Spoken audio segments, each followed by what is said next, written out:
আতোয়ার রহমান এবং মাননীয় বিচারপতি জনাব আলী রেজার কোর্টে আমাদের বহুল আলোচিত বাংলাদেশ সনাতন জাগরণ মঞ্চের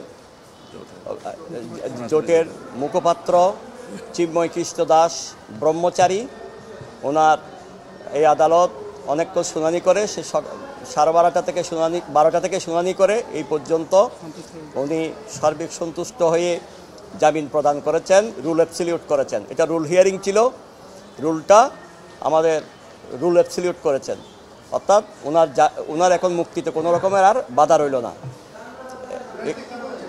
শুনানিতে যেটা বলেছি সেটা হচ্ছে ওনার জন্য সেডিশনের মামলা, ওরা অভিযোগ এনেছিল রাষ্ট্রদ্রোহ। আসলে রাষ্ট্রদ্রোহের কিছুই ছিল না, যেটা 124A-তে ছিল বাংলাদেশের পেনাল কোর্টের। 124A-এর কোনো রকমের ইনগ্রেডিয়েন্টস ছিল না, অর্থাৎ এখানে ছিল শুধুমাত্র ওদের যেটা এজাহারে ছিল শুধুমাত্র জাতীয় পতাকার অবমাননা।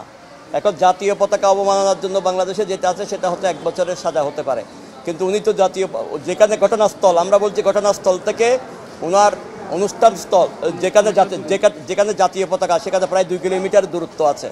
এবং এই মধ্যে ওনার যেটা এনেছে 1 থেকে 9 নম্বর আসামি, উনি 1 নম্বর আসামি। 1 থেকে 9-এর ইন্ধনে, অর্থাৎ ওনার ইন্ধন দেওয়ারও কিছু নেই।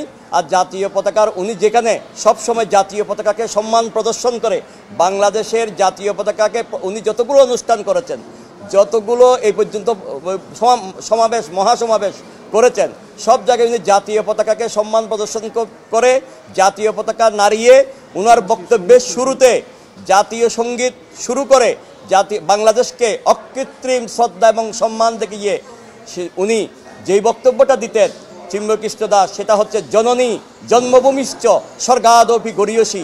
জননী এবং জন্মভূমি স্বর্গের চাইতে উত্তম। যিনি এটা চিন্তা করেন, যেটা ধারণা করেন, সারা বাংলাদেশে যিনি এটা সমস্ত সনাতনীদের কাছে এটা পৌঁছিয়ে দিয়েছেন, এই দেশপ্রেমিককে অবশ্যই দেশদ্রোহী হিসেবে রাখা যায় না। আমাদের বক্তব্য ছিল এটা। এবং হ্যাঁ, কোর্ট বলেছেন হ্যাঁ ঠিকই, এখানে 124-এর আমরা কোনো ইনগ্রেডিয়েন্টস পাচ্ছি না এই মুহূর্ত পর্যন্ত।